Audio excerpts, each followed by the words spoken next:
Estudio del crecimiento de una función a través de la derivada.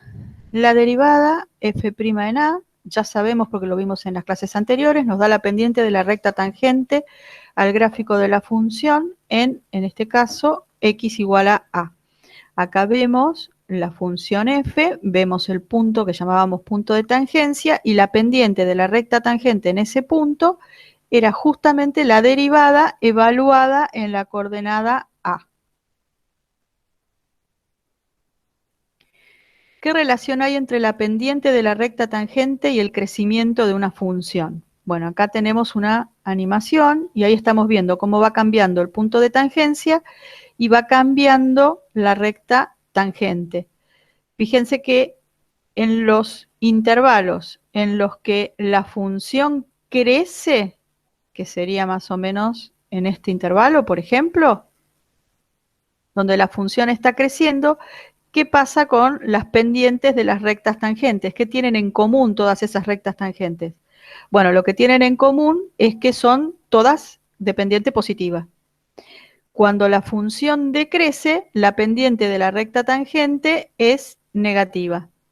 Y lo mismo acá, la función crece y la pendiente de la recta tangente es positiva.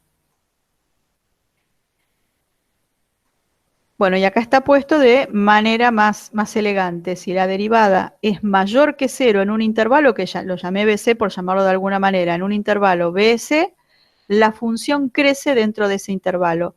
Y acá pusimos crece, pero en realidad lo que se dice es que f crece estrictamente. ¿Qué quiere decir eso de estrictamente? Bueno, quiere decir que la función nunca se hace constante, es decir, aumenta continuamente y nunca se aplana. Por ejemplo, esta función que estoy dibujando ahora crece estrictamente. En cambio, una función que crece, se mantiene constante y después sigue creciendo, llamémosla g, esta función crece pero no estrictamente. Entonces hablamos de crecimiento en sentido amplio. Y lo mismo para el descrecimiento, ¿no? O sea, acá esta es f decrece estrictamente.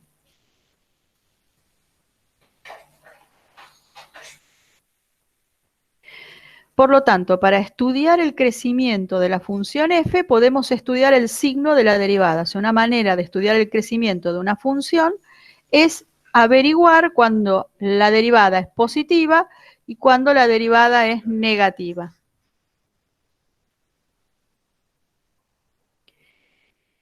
¿Cuál es la relación que hay entre la función derivada y los extremos? ¿A qué llamamos extremos de una función? Los extremos de una función son los máximos y los mínimos. Acá tenemos un ejemplo de una función cualquiera. Acá tenemos el mínimo de la función, un mínimo de la función. Acá tenemos otro mínimo de la función. Esperen que me fui de la diapositiva. Estos mínimos y estos, fíjense, acá tenemos un máximo y acá también tenemos un máximo, se llaman máximos y mínimos locales. Esto es lo que llamamos un mínimo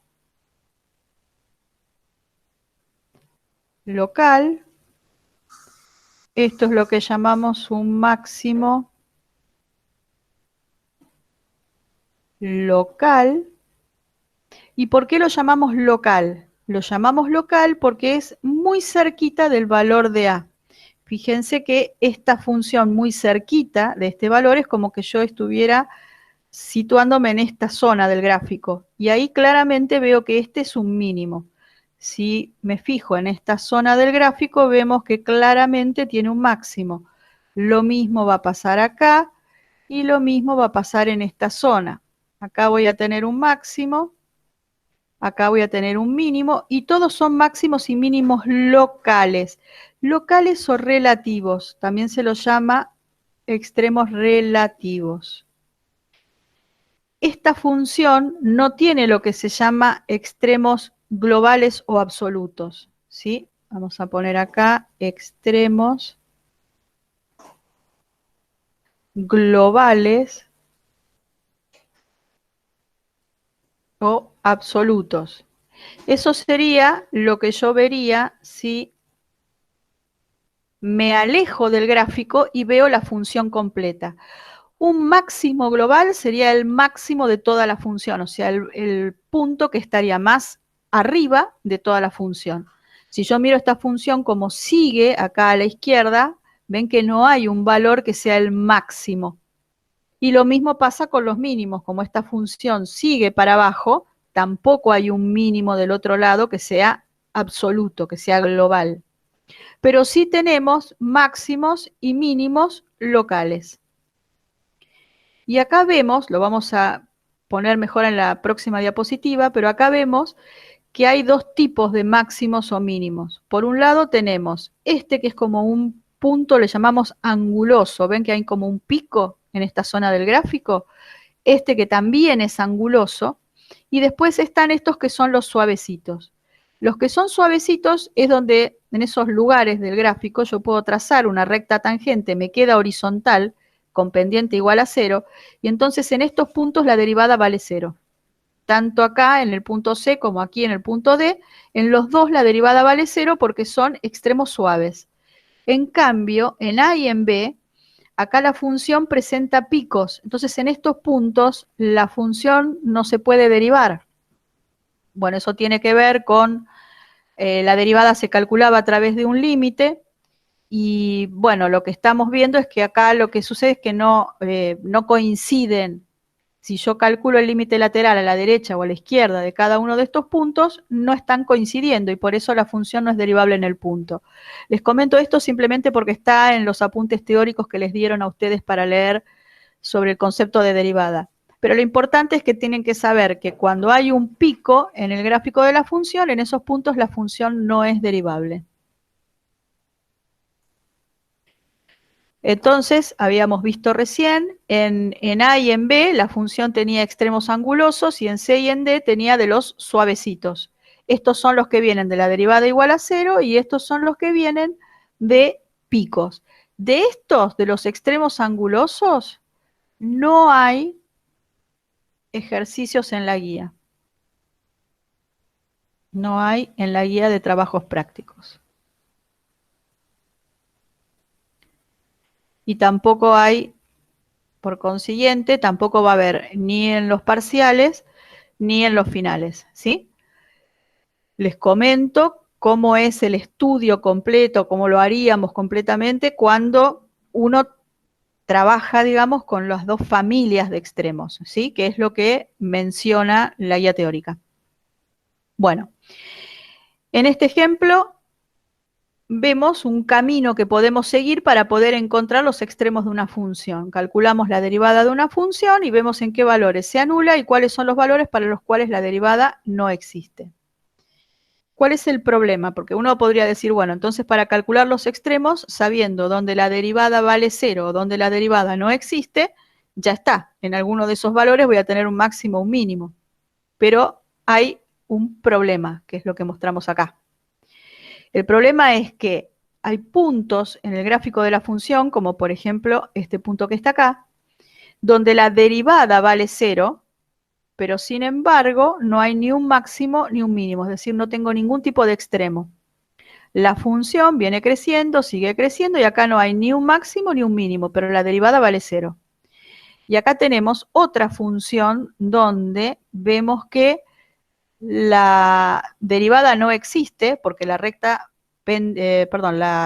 tangente me queda vertical y por lo tanto, como las rectas verticales no tienen pendiente, tampoco voy a poder calcular la derivada en ese punto. Entonces, como la recta tangente me queda vertical, en este lugar tampoco existe la derivada. Pero sin embargo, no tengo un extremo de la función. Entonces, quiere decir que si yo considero derivada igual a 0 o considero cuando no existe la derivada, no voy a tener seguro los puntos que son extremos, sino que voy a tener junto con los extremos otros puntos que vienen mezclados. Vamos a definir entonces los puntos críticos como los posibles extremos de la función f. Con posibles me refiero a los candidatos a ser la función f. Los puntos críticos se definen como los x pertenecientes al dominio de la función, tales que la derivada vale 0, con lo cual estamos hablando de los extremos que son suaves, y los puntos pertenecientes al dominio de la función, tales que no existe la derivada, y ahí estamos hablando de los extremos angulosos. Cuando uno plantea la ecuación derivada igual a 0, puede ser que el punto que salga de ahí, o sea, el valor de x que salga de ahí sea o un mínimo o un máximo o alguno de estos que son también puntos de derivada igual a 0, pero que no son extremos y van a venir mezclados en la misma bolsa. Cuando planteamos no existe la derivada, lo mismo, puede ser que sea un punto anguloso mínimo, un punto anguloso máximo, o donde tengo la recta tangente vertical. En este caso van a ser extremos y en este caso no van a ser extremos. Una vez que calculamos los puntos críticos, tendríamos que clasificarlos en máximos o en mínimos. Entonces, ¿cómo lo vamos a clasificar? Y bueno, para eso vamos a estudiar lo que pasa alrededor de estos puntos. Por ejemplo, en este caso, para esta función, acá tenemos un mínimo, ¿verdad? ¿Y qué es lo que está haciendo la función f? Bueno, a la izquierda del mínimo viene decreciendo y a la derecha viene creciendo. O sea, lo que hay en el mínimo en este caso es un cambio en el crecimiento. ¿Cómo cambia? De decrecer a crecer, de bajar a subir. Cuando uno habla de máximo, que sería el segundo gráfico, la función también está cambiando en el crecimiento. Acá cambia de crecer a decrecer, es decir, de subir a bajar. Fíjense que cuando hablamos de crecimiento y decrecimiento, es muy importante que recorramos la función, el gráfico de la función, de la forma correcta. Es decir, siempre cuando recorremos un gráfico de función, tenemos que ir en el mismo sentido en que estamos leyendo, de izquierda a derecha. Es decir, la función la caminamos, vamos a poner acá el muñequito, lo caminamos de izquierda a derecha. Entonces, cuando hay un máximo o un mínimo, hay siempre un cambio en el crecimiento. ¿Qué es lo que pasa cuando teníamos esos puntos que venían mezclados dentro de la bolsa de puntos críticos? Bueno, acá tenemos un punto donde la derivada vale 0 y ¿qué pasa con el crecimiento de la función? La función a la izquierda del punto vemos que va subiendo y a la derecha ¿qué hace? Sigue subiendo. Es decir, no tengo un cambio en el crecimiento de la función. Puntos de este estilo se llaman puntos de inflexión. ¿Por qué se llama punto de inflexión? No porque no haya un cambio en el crecimiento, sino porque hay un cambio en la concavidad. Fíjense que la curvatura de la función es diferente a la izquierda del punto que a la derecha del punto. Y pasa en los dos casos lo mismo. En este caso es una función que está creciendo y en este caso es una función que está decreciendo. Vamos a ver acá lo que hablábamos del cambio de curvatura. ¿Ven? La función decimos que es cóncava hacia abajo. ¿Ven que es la mano con cucharita para abajo? Y cambia a cucharita para arriba, o sea, cóncava hacia arriba. O sea, en este punto, en el punto de inflexión, hay un cambio en la concavidad. Y lo mismo pasa cuando la función decrece. Ahora es cucharita para arriba y pasa a cucharita para abajo. O sea, de cóncava hacia arriba, cóncava hacia abajo. ¿Sí? A eso nos referimos cuando hay un punto de inflexión. Siempre un punto de inflexión es un punto de cambio de concavidad. En estos dos casos, justamente es lo que decíamos, no hay extremo. Tengo una inflexión, pero no hay ni un máximo ni un mínimo. Al método de clasificar extremos analizando el signo de la derivada se lo conoce como criterio de la primera derivada o criterio de la derivada primera. Este no es el único criterio que hay para clasificar extremos. También hay otro criterio que usa la derivada segunda, como justamente decíamos recién la importancia de la curvatura de una función, lo que hace la derivada segunda es analizar cómo va la curvatura. Entonces de ahí saca si es un máximo o un mínimo, es decir, si es cóncava hacia abajo o cóncava hacia arriba, según cómo esté la derivada segunda, uno puede llegar a saber eso y a través de eso decidir si el punto en el que está trabajando es un máximo o un mínimo. Ese es el criterio de la derivada segunda que nosotros no vamos a usar. Nosotros fíjense que estamos trabajando muy fuertemente con la derivada primera. Así que entonces lo que vamos a usar es el criterio de la derivada primera. ¿Qué va a pasar? Perdón, ¿qué va a pasar? No, sino ¿qué otro criterio hay? Bueno, la otra es el criterio de inspección, es decir, darle un montón de valores alrededor del punto que queremos clasificar y a partir de ahí decidir si en ese punto la función tiene un máximo o un mínimo. Esos serían los caminos que podríamos seguir. El que vamos a seguir es este, el del criterio de la derivada primera, es decir, analizamos el signo de la derivada primera para ver dónde la función crece y dónde la función decrece.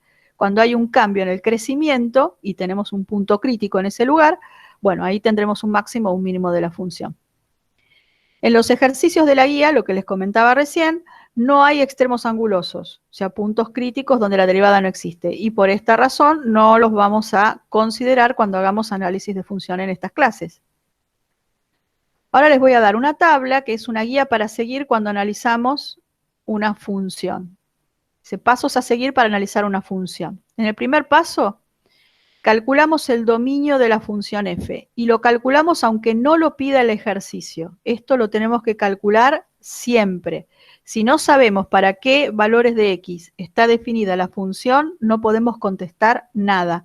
Pero no solo en análisis de función, en ningún ejercicio. Es decir, conocer el dominio de la función, es fundamental. Segundo paso, calculamos las asíntotas. Este cálculo lo hacemos si el ejercicio lo pide. Si el ejercicio no lo pide, no lo hacemos. Muchas veces no es que la función no tenga asíntotas, sino que los límites que habría que resolver para encontrar esos valores son muy complicados y exceden el nivel de la materia. Entonces, si no pide ejercicio asíntotas, no se hacen. Calculamos la derivada, la vamos a necesitar. Calculamos los puntos críticos, que van a ser solamente los de derivada igual a 0, porque los otros dijimos que no estaban incluidos en los ejercicios. Y después clasificamos. Para poder clasificar los puntos críticos, lo que tenemos que hacer es analizar el signo de la derivada primera. Bueno, si lo que queremos ver es cuando la derivada primera es mayor que 0, cuando la derivada primera es menor que 0, y aparte en el paso anterior teníamos cuando la derivada vale 0, lo que podríamos hacer es aplicarle el corolario del teorema de Bolzano a la derivada, que es lo que vamos a hacer. Esta es una abreviatura para corolario del teorema de Bolzano. Corolario del teorema de Bolzano. Y se lo vamos a aplicar a la función derivada. En el sexto paso vamos a escribir los intervalos y los extremos que encontremos, o sea, los intervalos de crecimiento y de decrecimiento y los extremos. Y en el último paso vamos a graficar la función y de nuevo si lo pide el ejercicio. Si el ejercicio no pide, no lo hacemos.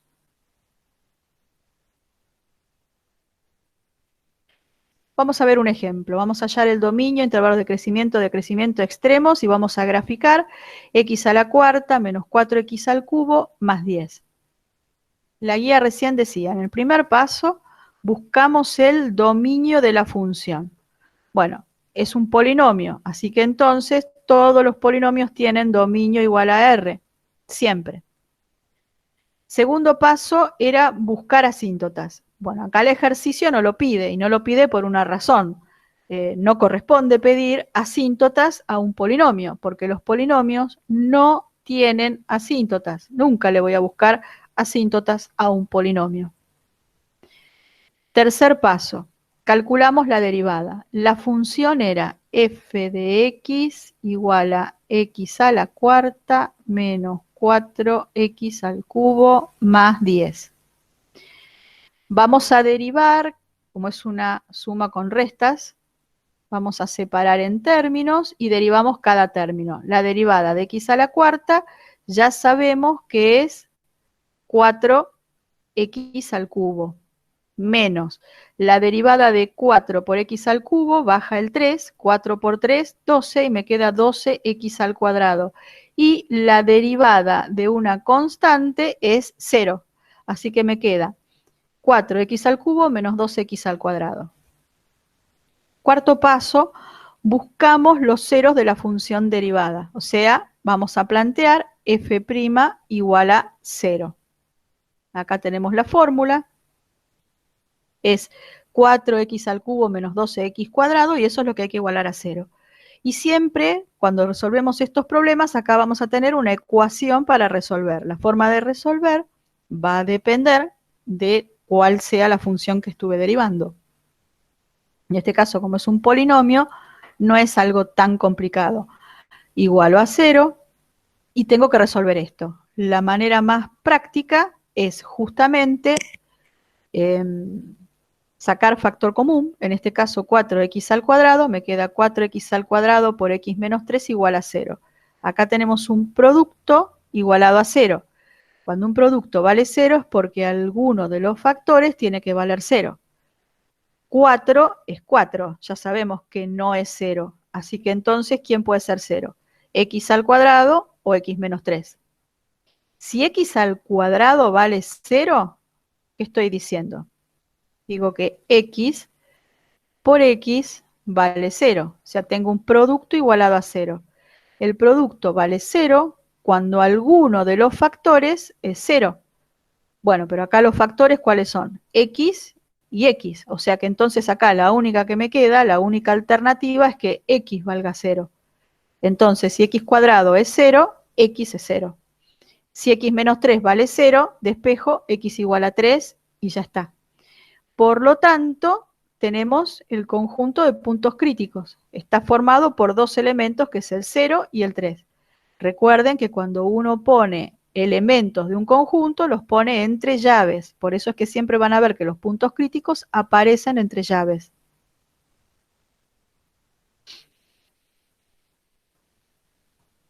Y el último paso, bueno, no el último, pero sí el importante para hacer la clasificación, vamos a encontrar los intervalos en los que la función crece y cuando decrece. Para eso, decíamos, hacemos el corolario o aplicamos el corolario del teorema de Bolzano a la derivada. Acuérdense que yo hablo de corolario del teorema de Bolzano y le voy a poner CTB a F'.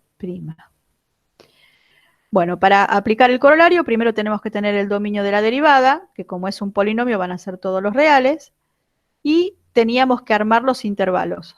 Los intervalos lo hacíamos teniendo en cuenta el conjunto de ceros. Bueno, el conjunto de ceros de la derivada lo buscábamos recién y estaba formado por el 0 y el 3. Entonces, como el dominio son todos los reales, partimos de todos los reales y agregamos el 0 y el 3, que son los valores que hacen 0 la derivada. Y después separamos en intervalos. Así que entonces, donde tenemos que analizar el signo de la derivada va a ser de menos infinito a 0, de 0 a 3 y de 3 a más infinito. Armamos la tabla. La tabla, que generalmente está en los apuntes que a ustedes les dieron para leer, se arma con los valores de intervalos que obtuvimos recién. Tenemos el intervalo de menos infinito a 0, el de 0 a 3 y el de 3 a más infinito. Y ponemos los valores de x que son los que queremos clasificar. 0 y 3. Queremos saber si son máximos o mínimos.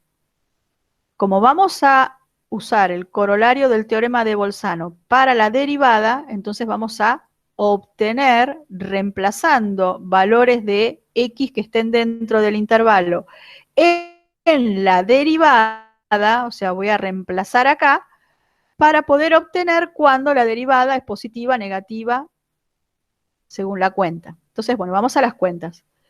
Siempre yo recomiendo poner la fórmula de la derivada, que es donde vamos a reemplazar, arriba de todo.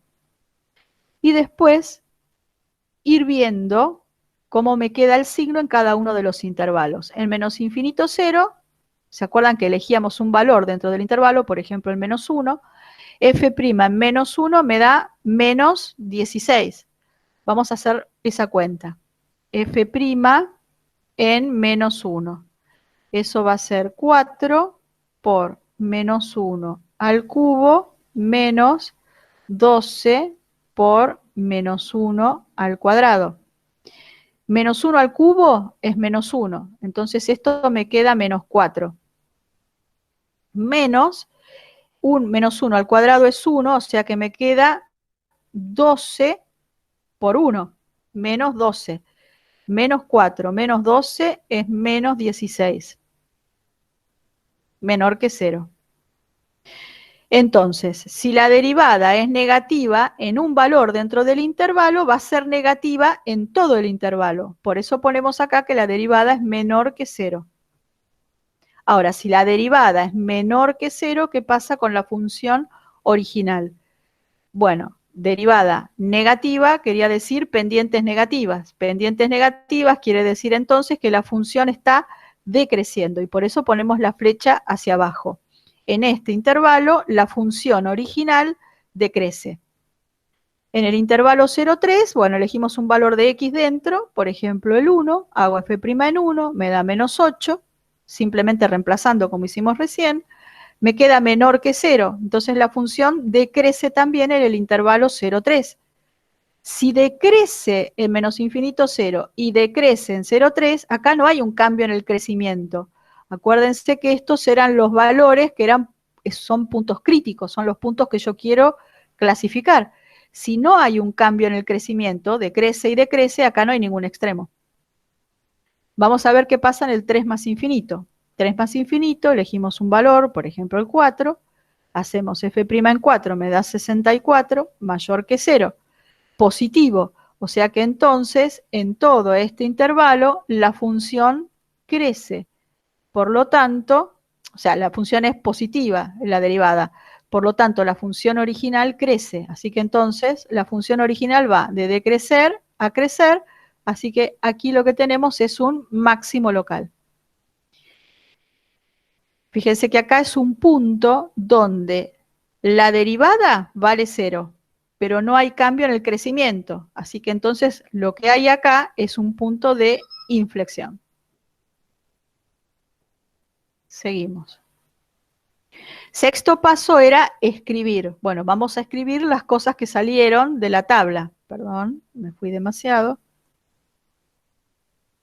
Acá. Vamos a escribir las cosas que salieron de la tabla, es decir, la función crece en menos infinito 0 y decrece en 0,3 y en 3 más infinito. Crece en 3 más infinito y decrece en menos infinito 0 y en 0,3. Fíjense que no pongo unión. Cuando uno escribe crecimiento y decrecimiento, no usamos unión de intervalos. La explicación es un poquito larga y no tiene sentido que perdamos tiempo con eso. Pero bueno, sepan que no usamos la unión. Escribimos decrece en tal lugar y en tal otro. Bueno, y además de escribir los intervalos de crecimiento y decrecimiento, también vamos a escribir las coordenadas de los puntos que son extremos. En este caso encontramos solamente un punto mínimo. El punto mínimo tenía coordenada x igual a 3. La coordenada y la sacamos evaluando en la función original, ¿sí? Porque esto es un punto mínimo de la función original f, por eso la puse en el mismo color que la función original. Hacemos 3, f en 3, y f en 3 es reemplazar 3 en la función original. Donde diga una x pongo un 3, hago la cuenta y me da menos 17. El punto es 3 menos 17. Y el séptimo paso era graficar. Como el ejercicio lo pide, lo hacemos. Y acá les aclaro, para hacer un buen gráfico vamos a calcular también las coordenadas del punto de inflexión. En general, cuando me piden un gráfico, lo que pongo son todos los puntos críticos. ¿Sí? Si hubiera pondría acá asíntotas, en fin, todas las cosas que vamos obteniendo en los pasos anteriores. Y acá está el gráfico. Teníamos dos puntos críticos que eran el 0 y el 3. El punto 3 es o sea, el valor de x igual a 3 es la primera coordenada del punto 3 menos 17, que es el punto mínimo, es este que está acá. El otro punto, que era el 0,10, es un punto de inflexión. La función viene decreciendo, decrece hasta acá, se mantiene constante solo en el 0, y después vuelve, o sea, se hace horizontal la recta tangente solo en el 0, y después vuelve a decrecer. Cuando pasa esto, muchas veces decimos que la función decrece en menos infinito 3, todo de una. ¿Por qué lo podemos decir así? Porque no estamos hablando de decrecimiento estricto. La función decrece estrictamente de menos infinito a 0 y también decrece estrictamente de 0 a 3. Como la función está definida en 3, yo puedo decir que decrece de menos infinito a 3 y no estoy hablando de decrecimiento estricto, sino en sentido amplio, como decíamos hoy. Y bueno, ya con esto es el fin de la parte teórica.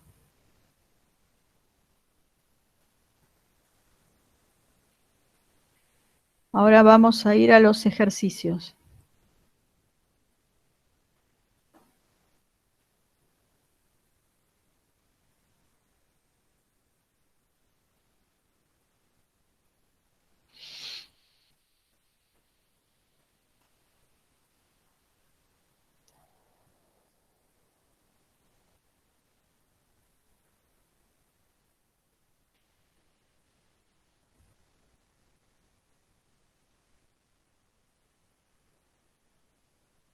Bien, vamos a agrandar un poquito, ahí está. Vamos a hacer algunos ejercicios para que les queden de modelo.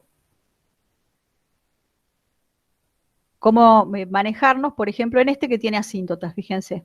Me dice, hallar dominio, intervalos de crecimiento y de decrecimiento, extremos locales, asíntotas y graficar x más 1 sobre x. Vamos a seguir los pasos de recién. Primer paso, buscamos el dominio de la función. Fíjense que la función, el único problema que tiene es que acá aparece x en el denominador. Sabemos que la x no puede ser 0. Así que entonces el dominio serán los reales menos el 0. Ahora vamos a buscar las asíntotas de la función. Bueno, la función es x más 1 sobre x. Hay que hacer límite cuando x tiende a más infinito y a menos infinito. Recordemos un poquito, si hacemos el límite cuando la x tiende a más infinito de x más 1 sobre x, resulta que separábamos en términos, ¿verdad? La x tiende a más infinito. 1 sobre x es 1 sobre un número que tiende a más infinito. Entonces, eso va a tender a 0. Un número fijo sobre algo que tiende a infinito va a 0. Bueno, y si es la suma, tengo más infinito y le tengo que sumar 0, la cuenta me da más infinito. ¿Qué pasa cuando tiende a menos infinito? Bueno, cuando tiende a menos infinito sucede exactamente lo mismo. La x tiende a menos infinito y tengo un número fijo sobre algo que tiende a menos infinito y también se va a 0. De ese modo, digo, la cuenta ahora nos va a dar menos infinito. Bueno, si cuando tiende a más infinito nos da más infinito y cuando tiende a menos infinito nos da menos infinito, la función no va a tener una asíntota horizontal.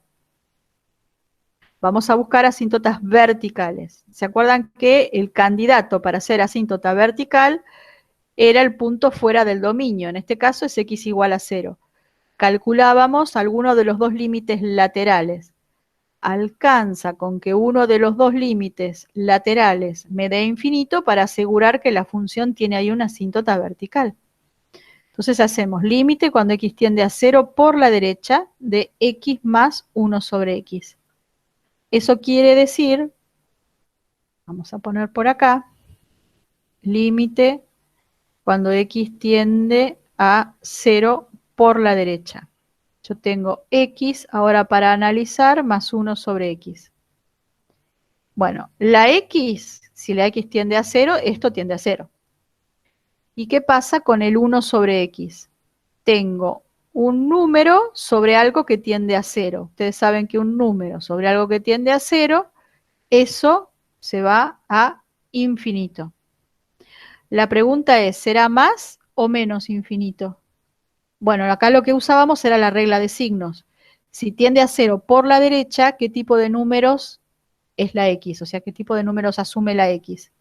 Muy cercanos a 0 y positivos. Por ejemplo, 0,000001, muy chiquitito y positivo.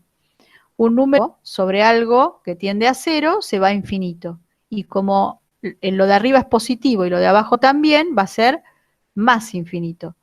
Más infinito más algo que tiende a 0 me va a dar más infinito. Entonces esta cuenta da más infinito.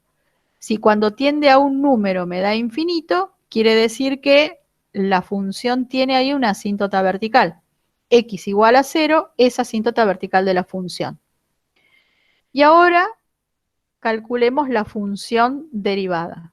Recuerden ustedes que la función f de x era x más 1 sobre x. Bueno, yo ahora tengo que derivar esto. Va a ser la derivada de x más la derivada de 1 sobre x. Alguno me va a decir, bueno, yo puedo aplicar acá la regla de la división en 1 sobre x, por supuesto, pueden hacer la derivada de la división, del cociente, pero no es lo más piola acá. Yo puedo escribir esto como x más, y en lugar de poner 1 sobre x, poner x a la menos 1. Entonces, lo que tengo que derivar es x por un lado y por otro lado x a la menos 1. ¿Y cómo derivo x a la menos 1? Es una potencia de x, ¿verdad? Entonces, la derivada va a ser baja el menos 1 y arriba resto 1. O sea, menos 1 es menos 2. O sea que en definitiva, este x al cuadrado me queda abajo. La derivada de x menos 1 es menos 1 sobre x al cuadrado, perdón. Entonces me queda la derivada de x es 1 y la derivada de x a la menos 1 es menos 1 sobre x cuadrado. Me queda 1 menos 1 sobre x cuadrado. Ahí tenemos la derivada. Cuarto paso, buscar los ceros de la función derivada. O sea, lo que estamos buscando son los puntos críticos. Hago derivada igual a 0, ahí tengo la fórmula de la función. Tengo que igualar 1 menos 1 sobre x cuadrado a 0, paso el 1 sobre x cuadrado hacia la derecha y me queda así, paso el x cuadrado multiplicando, y en definitiva es x cuadrado igual a 1, la ecuación, y eso ya sabemos que vale para 1 y menos 1, así que ahí tenemos el conjunto de los puntos críticos. Bueno, y ahora los clasificamos. Para clasificarnos, hacemos el corolario del teorema de Bolzano para la derivada. Dominio de la derivada la teníamos escrita por acá arriba, es esta, 1 menos 1 sobre x cuadrado, o sea que el único problema que tiene es que la x no puede ser 0. Fíjense que el dominio de la derivada son los reales menos el 0 y coincide con el dominio de la función original. Esto pasa en todos los ejercicios que vamos a ver. Siempre en la guía de trabajos prácticos, el dominio de la función original es igual al dominio de la derivada. Esto pasa siempre.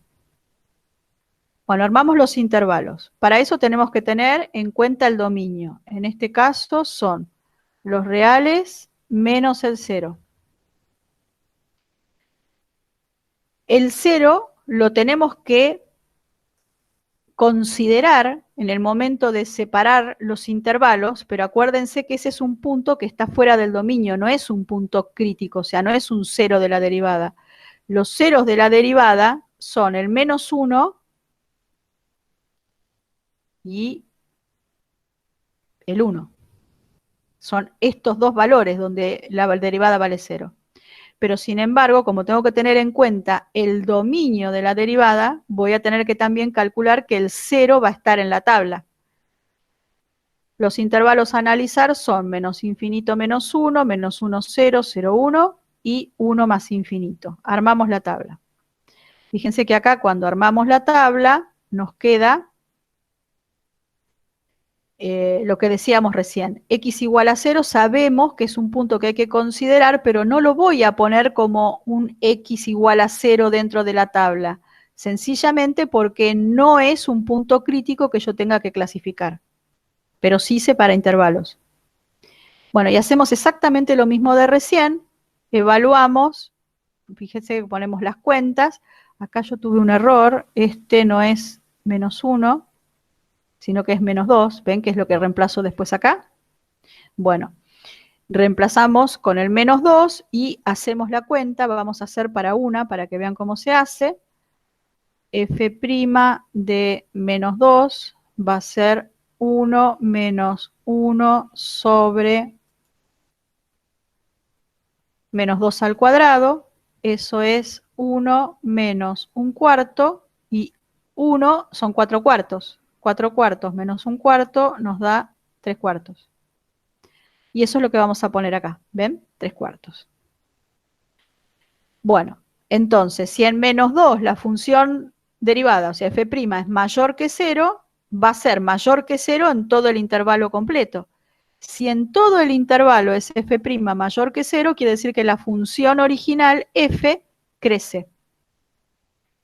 Hacemos lo mismo en el -1, 0, en el 0, 1 y en el 1 más infinito. O sea, reemplazamos con valores dentro del intervalo. Y de esa manera obtenemos los resultados que están puestos en la tabla. Acá la función decrece en -1, 0, en 0, 1 también decrece y en 1 más infinito crece. Quiere decir entonces que el -1 tiene que ser un máximo, ¿no? Porque la función sube primero, baja después. Y acá en 1 la función tiene un mínimo porque la función baja primero y sube después.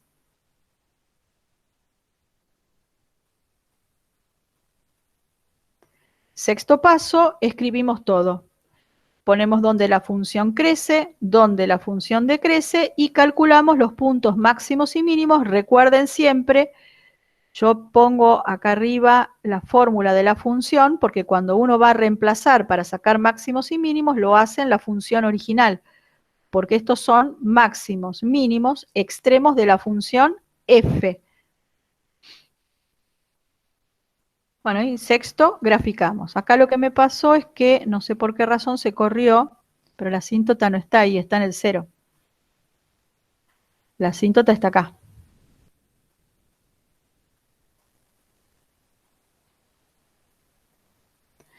Bueno, y tenemos el punto mínimo que obtuvimos y el punto máximo. Este es un ejercicio de un parcial viejo, se tomó hace un tiempo. ¿Y qué fue lo que en general les preocupaba a los chicos que estaban resolviendo esto? Bueno, el hecho de que el máximo me quede por abajo del mínimo. Dice, ¿cómo es posible que el máximo me quede por aquí y el mínimo me quede por acá arriba? Bueno, eso tiene que ver con que lo que uno está buscando son máximos y mínimos locales. Esto es un mínimo local y esto es un máximo local. Quiere decir que si yo me fijo muy cerquita de este punto, ahí veo que este es un mínimo, pero de ninguna manera es el mínimo absoluto de la función. Ven que la función para el otro lado sigue para abajo. Y si yo miro ahora en el máximo local, es cierto que si miro cerquita y veo un máximo, pero de ninguna manera es el máximo de toda la función. Fíjense que después hay gráfico de la función por encima. Son locales, por eso me puede suceder que el máximo o el mínimo me queden uno más arriba o más abajo que el otro. Y realmente no importa para nada. Bueno, y hasta aquí entonces lo básico de análisis de función. La clase que viene vamos a ver ejercicios donde se complique un poco más. La actividad 12, los primeros ejercicios de la actividad 12 son para encontrar rectas tangentes, que es lo que vimos la clase pasada. Después vienen ejercicios de análisis de función, que ya son por ahí un poquito más avanzados que estos. Pero bueno, empiecen primero con los ejercicios de la guía y después vayan a hacer la actividad 12, que todavía tenemos tiempo. Es un tema muy importante, análisis de función, así que bueno, véanlo tranquilos y la clase que viene no solamente hacemos ejercicios, sino que me gustaría también que empecemos a trabajar con consultas, que hagan cosas de la guía y pregunten, ¿sí? Para que no sea solamente hablar yo. ¿Mm? Bueno, y nos vemos el viernes.